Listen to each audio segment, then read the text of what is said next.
We share the longest border that the world has ever known. 5,000 miles of open ground where no wire has been thrown.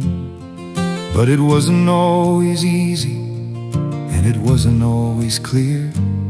We had to burn each other down before we got to here.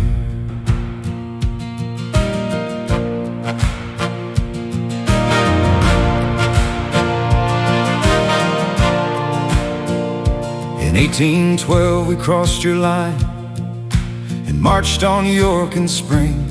We burned the Parliament buildings down and took most everything.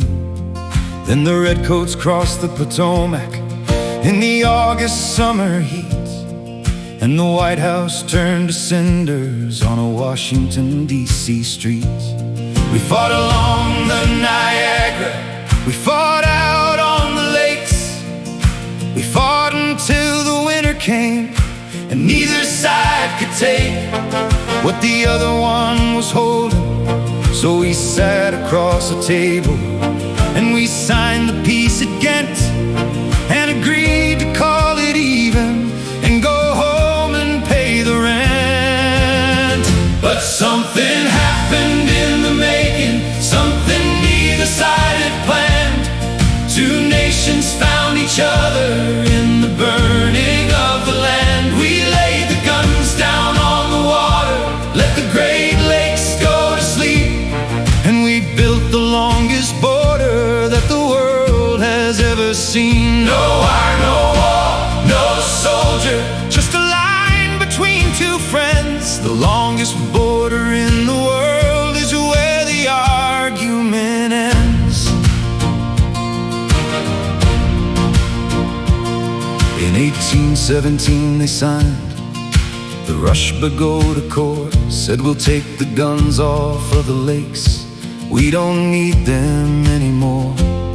It was one of the first agreements in the history of the earth, where two nations chose to trust each other for whatever trust is worth. And the years turned into decades, and the decades into more, and the border just kept breathing like it never heard a war. 5,520 miles of the most unlikely thing, two countries sharing everything from the autumn to the spring. Something happened in the making, something neither side had planned. Two nations found each other in the burning of the land. We laid the guns down on the water, let the Great Lakes go to sleep, and we built the longest border that the world has ever seen. No wire, no wall, no soldier, just a line between two friends. The longest border in the world is where the argument ends. Then came 1917 and a different kind of call. The same mud, the same wire, the same enemy for all. On an Easter Monday morning, in the cold before the dawn, 15,000 Canadian soldiers stood and waited for the gun. They took the ridge in 4 days that the others couldn't hold. All four divisions side by side in the April mud and cold. And 3 miles to the south of them, the Americans were there. Same sky above the trenches, same cold and bitter air. Two flags in the same darkness, two anthems in the same throat. The true North, strong and free in the land of freedom's hope. They didn't fight as allies, they fought as something more. Two neighbors who had learned what a neighbor's really for. There are twin white pylons standing on the ridge in France today. The names of 11,000 missing Canadians are carved into the stone.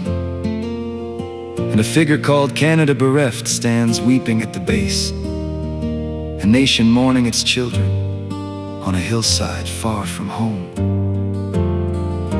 Americans have stood there too, laid their hands on the stone, because some things don't belong to one country alone.